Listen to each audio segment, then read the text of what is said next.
Okay, so Friday part 2. So we went to this bar. It was called The Spot, and like the food there was actually really fucking good. We got like a shit ton of appetizers. Like they got this like cheese jalapeno dip. There was some I think pretzels. We had pretzels. But the most important one, they had these like burnt end barbecues. Oh, and the barbecue nachos too. The barbecue nachos were delicious.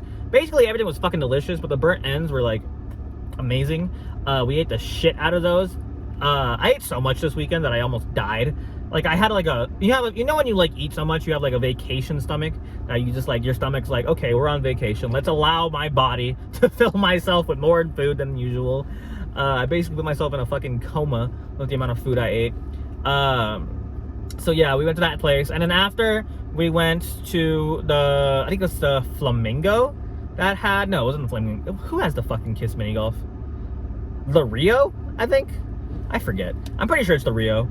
So we went to the Rio, did some more drinking in the Rio. My friend was playing a lot of this one game. It's called Keno, I think, where like you have to guess numbers and they like select, like guess like a couple of numbers, and like the computer selects the numbers, and if you get like matches with their selections, you win money. I think that's how I can describe Keno. He was really bad at it. It's not really bad at it, but he was very unlucky with it, which is gambling, right? But then we went to the Kiss mini golf, and I'm not a big fan of Kiss, but I am a big fan of mini golf. I mean, I don't go mini golfing a lot, but when I do, I have fun. My expectations, I think, were too high, because I thought it'd be like a nice, like big area, but it was just like not tiny, but like a small and very packed in golf course. The golf course itself was fun, and the golf with friends was fun, but there was definitely like, we were like a 5-6 person group, so we were lagging behind, and then there was like these quick 2 people groups that were like, we would let cut ahead of us because we were taking so long. And then it got too hot, so I had to turn my car around because my fucking phone almost fried. Anyways, back to the story. What was I saying? Yeah, mini golf. I'm not great at mini golf. I'm okay at it, but it's really fun.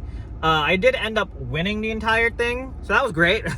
One of my friends kind of got bored, and he's like, I'm gonna go to the bathroom, and then didn't come back for like 30 minutes. So I was like, yeah, he's not coming back. He was gonna play fucking Keno or whatever he was doing. But that's fine, whatever. But I won, and it was cool. It was glow in the dark, kind of, so like people looked cool. I guess I don't know how to describe it. But yeah, Kiss mini golf. It was cheap, I guess, but it's not fantastic. So if you want to play mini golf, sure. I don't know where else in Vegas you can play mini golf. That's cool. That's just iconic, I guess. But yeah, mini golf. And then after, so after, for like the entire planning of this trip, my friend has jokingly said he's going to take us to a gay bar. A bar for gay people, or homosexual men in particular. I didn't believe him until we showed up to the said gay bar. I don't remember what it was called. It was like Ram Hog something, Hog Ram, something like that. I don't know. But I've been to a lot of bars. I've never been to a gay bar specifically, and all of us were straight, right? I was 2 straight women and 3 straight men. But we showed up anyways. And honestly, it was actually a pretty cool place. For starters, everything was super cheap in Vegas prices. And they had like I think they had a buy one get one free special going on. So like everywhere else on this trip, everything would cost like a shit ton. The gay bar was cheap. So that's the first thing I liked about it. But I walked in, and immediately I see a bunch of dudes either shirtless or in some like mesh outfit where it's like see-through. A lot of dudes coupling up, obviously. Again, nothing wrong with that. I mean, it's not my place, but it was an interesting experience, let's put it that way.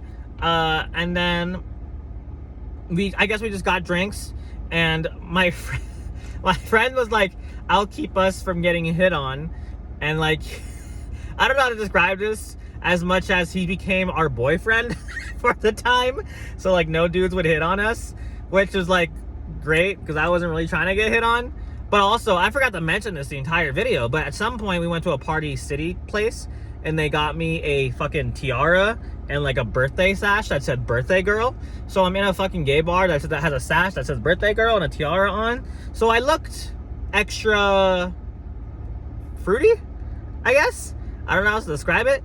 So let's just say I could have been a potential partner, maybe. I don't know how to describe this. But nothing. I didn't get hit on at any point. I got a lot of looks. Don't get me wrong, and I deserved the looks because, like, look at me, I'm hot. But nothing happened. Let's put it that way. And we just hung out there for like maybe an hour. It actually was, like I said, it was actually a pretty cool place. They had some like videos of like half naked dudes dancing on a TV on a music video. And for some reason Star Wars was also on, or Harry Potter. No, Star Wars. I think it was Star Wars. No, it was Harry Potter. They had Harry Potter on for some reason.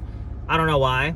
But yeah, that was kind of the gay bar experience. No food there, sadly. I would have liked to try their food selection, but they didn't have any. And there was another gay bar right next door that I didn't go into, but my friends did like peek in, and apparently it was lit as shit in there. Like there was a whole like, whole jam, I guess, people dancing and everything. This one I went to was more calm, but I kind of like calmer bars. I'm not big into like clubs and stuff.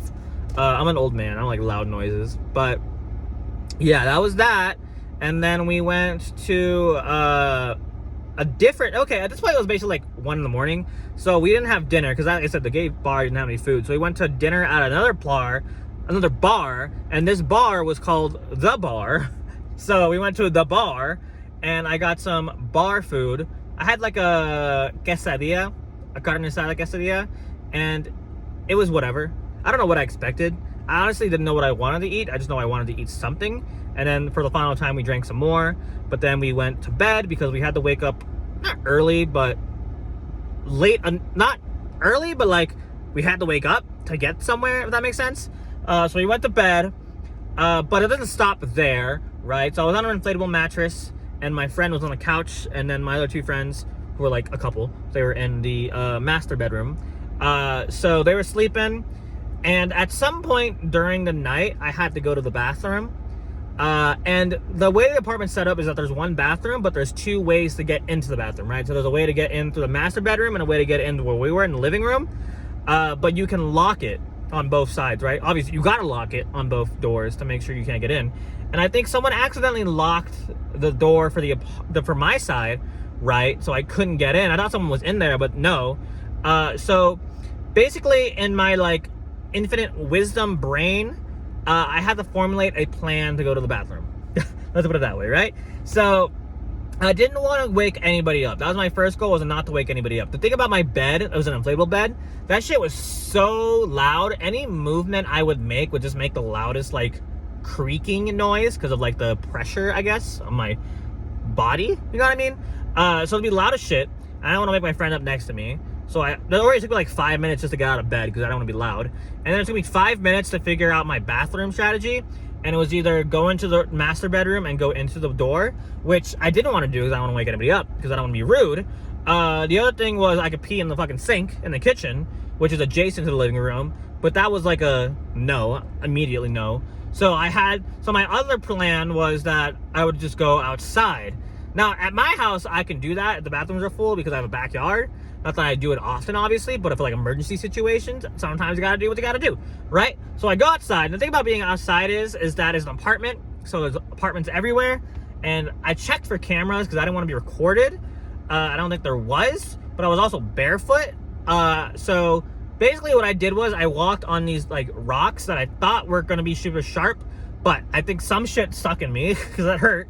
And then I went to a tree, and I did my business, and then I felt weird. But then I went back inside and then went back to bed and slept like shit because I'm a very light sleeper and my friend is a very loud snorer. So that was basically Friday. A fucking weird day. It was a cool experience, but also kind of weird, but in a good way because it was a new experience. And then me just being weird in general. I was walking around casinos wearing a fucking birthday sash and a tiara crown. But yeah. This is a long video, and the next one will probably be even longer, so bear with me, y'all. If you made it this far, I love you. But yeah, Vegas, day one.